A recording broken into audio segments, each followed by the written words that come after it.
नमस्कार साथियों, एक एंटीबायोटिक दवा जिफी 200 टैबलेट आती है, उसके बारे में आप लोगों को जानकारी देता हूँ। इंडिया में पॉपुलर एंटीबायोटिक में से एक है, तो कैसे लेना है, कितने दिन तक लेना है, क्या नुकसान हो सकता है, या इससे संबंधित आम लोगों को जो भी जानकारी होनी चाहिए वो मैं आप लोगों को बताने वाला हूँ। जिफी 200 टैबलेट की बात करें तो ये एक एंटीबायोटिक दवा है। एंटीबायोटिक मतलब कि शरीर में बैक्टीरिया का इन्फेक्शन हो जाए तो उसको ठीक करने के लिए दिया जाता है। अब जिफी 200 टैबलेट के अंदर जो कंटेंट होता है या कंपोजिशन होता है, जो इसमें साल्ट होता है, उसको हम लोग बोलते हैं सिफिक्सिम। सिफिक्सिम क्या है? ये 3rd जनरेशन सिफेलोस्पोरिन है, एक तरह की ऐसी दवा जो काफी तरह के बैक्टीरिया को मार देती है। ग्राम पॉजिटिव, ग्राम नेगेटिव दोनों तरह के बैक्टीरिया को मार देती है। और कैसे मारती है? बैक्टीरिया के ऊपर की जो सेल वॉल होती है, उसकी जो कवरिंग होती है, उसको रोक देती है, तो उससे बैक्टीरिया मर जाता है, तो अंदर आपके शरीर में ग्रो नहीं करेगा और इन्फेक्शन से आपका शरीर लड़ पाएगा या ठीक हो पाएगा। तो ये जो जिफी 200 टैबलेट है, इसके अंदर सिफिक्सिम होता है। अब 200 जो लिखा है, इसका मतलब है कि 200 मिलीग्राम। वैसे ये जिफी 400 भी आती है, 100 भी आती है, तो डिपेंड करता है कि आपको कितना इन्फेक्शन है, क्या कहाँ का इन्फेक्शन है। इन बातों को देख के फिर ये दवा की डोज बेसिकली दी जाती है कि 200 वाली चाहिए, कि 100 वाली चाहिए, कि 400 वाली चाहिए। मोस्टली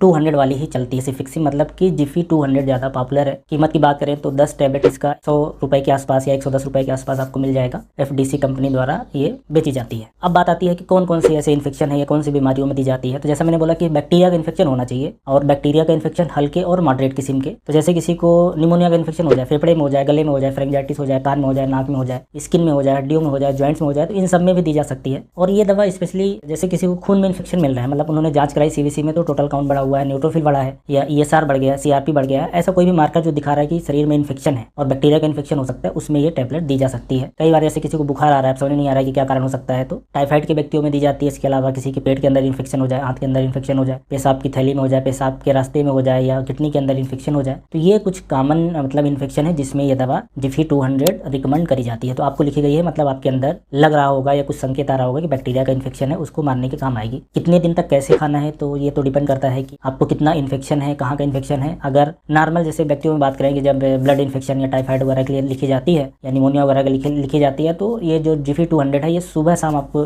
दी जाएगी, खाना खाने के बाद आप ले लें। और ऐसा कम से कम 5 दिन, 7 दिन, 10 दिन ऐसा चलता है। एंटीबायोटिक है तो अपने से नहीं बंद कर देंगे, 1-2 टैबलेट खाई और बंद कर दिया, जब मनाया स्टार्ट किया, जब मनाया स्टॉप कर दिया, या लंबा खाते गए, ऐसा नहीं है। एंटीबायोटिक का एक फिक्स ड्यूरेशन होता है, उतने दिन ही लेना चाहिए। असर नहीं आ रहा है तो चेंज करना पड़ता है, पर ऐसा ना करें कि 1-2 दिन करके उसको छोड़ दें। तो ये सुबह शाम मोस्टली चलती है, ऐसा नहीं कि हर व्यक्तियों में ऐसा होगा, वो वेरिएशन चलता रहता है। तो आप अपने डॉक्टर की एडवाइस को फॉलो करो। सेफ्टी की बात करें तो सिफेलोस्पोरिन जो एंटीबायोटिक है, नॉर्मली सेफ दवाई हम लोग मेडिकली कंसीडर करते हैं। हालांकि इसके जो मेन साइड इफेक्ट ये है कि किसी को पेट खराब हो सकता है, दस्त लग सकती है, पेट में दर्द हो सकता है, गैस बन सकती है, उल्टी लग सकती है, सिर दर्द हो सकता है, कुछ लोगों को एलर्जी वगैरह हो सकती है। इसी तरह के ही साइड इफेक्ट आते हैं, बहुत ज़्यादा सीरियस किस्म के साइड इफेक्ट नहीं होते। इसीलिए गर्भवती महिलाओं में या ऐसी महिलाएं जो बेबी को मिल्क पिलाती है, या लीवर की पेशेंट्स हैं, या कोई और क्रोनिक बीमारी के जो पेशेंट्स हैं, उसमें ये सिफेलोस्पोरिन सेफ दवाइयों में आती है, इसलिए ये जिफी या सिफिक्सिम को दिया जा सकता है। तो ये जिफी 200 से संबंधित जितनी इंपॉर्टेंट बातें हो सकती है वो मैंने बता दिया है। बच्चों के लिए भी आता है, सिरप भी आता है पिलाने के लिए। तो इससे संबंधित जो भी आपके क्वेश्चन रहे होंगे वो आप समझ गए होंगे कि इसको किन कंडीशन में दी जाती है और कैसे दी जाती है, कैसे काम करती है।